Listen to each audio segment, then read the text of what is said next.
How do you solve big problems? Get some of the best thinkers in a room together. That's what happens at the Clinton Global Initiative, where the mission is to turn ideas into action.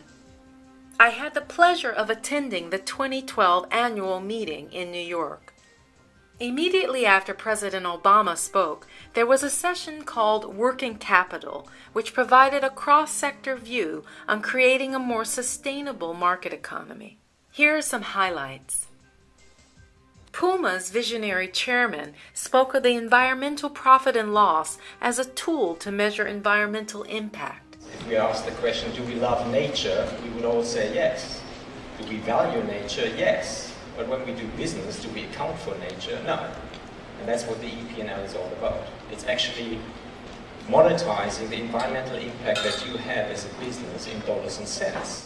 For example, in our business, it would be water, it would be carbon, it would be waste, it would be pollution and land use.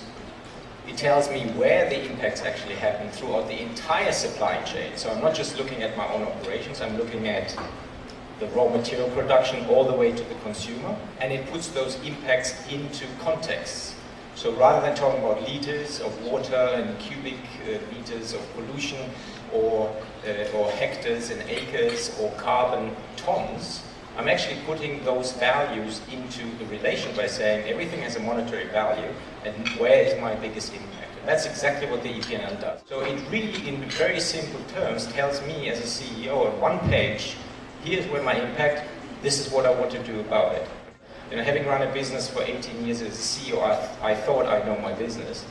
Reality is, when I saw the results of the EP&L, I realized that I actually don't understand my business at all, because the impacts that I have on the environment were very different to the impacts where they actually happen.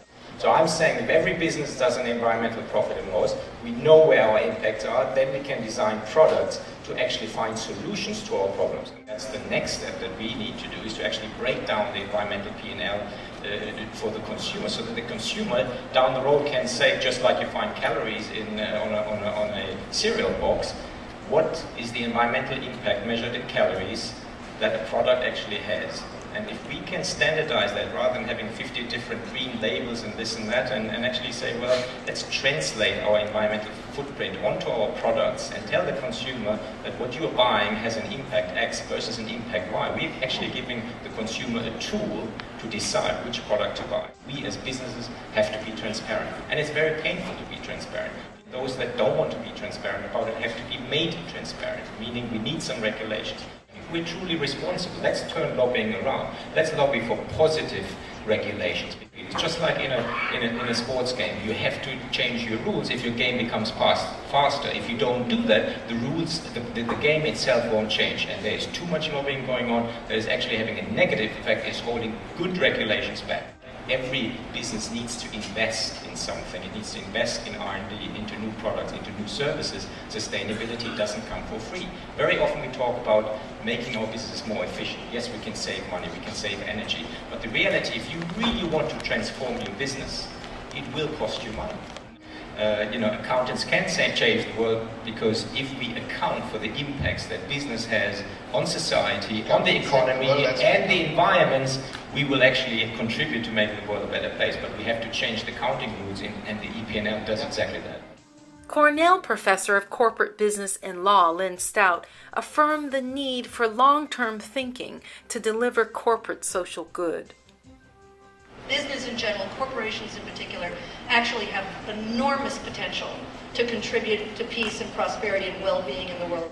I think this idea that companies are run well when we maximize share price, it's not based in law, it's actually not supported by the evidence, and it is keeping our public corporation sector from doing as much as it could to contribute to solving the world's problems and making things better off for all of us. Here's the irony. In 1960, the average holding period for a share of stock was 8 years. Today, it's 4 months. And it is very, very hard for the people who run businesses to think for the long term when they look at their shareholder base and they have to worry that their shareholder base is thinking that short term. So This is a structural problem. It's another obstacle, and that is the way we compensate CEOs. The reality is that executive pay, unfortunately, is still tied to relatively short-term metrics, and so we need to remove that as an obstacle. I actually think that information is really key. The only kind of information that corporations are required to publicly report is economic information and profits. So where's the surprise that that's what people focus on? So generating information about other elements of corporate performance is actually really key to unlocking our human potential to act as if we have a conscience. But then the next trick is we have to make sure that corporations and long-term investors have breathing room to pursue a broader vision of corporate purpose. Finally, we received a private equity view, which emphasized the benefits of being stakeholder-focused. There is a whole host of businesses out there, which is the real engine of growth, which are non-public. Sometimes referred to as SMEs, sometimes referred to under the general banner of entrepreneurial companies. These are people who are actually beginning to put sustainability at their core. We invested in a business called Brookside Dairies in Kenya. Today it's one of the biggest dairy businesses in Africa, but guess what?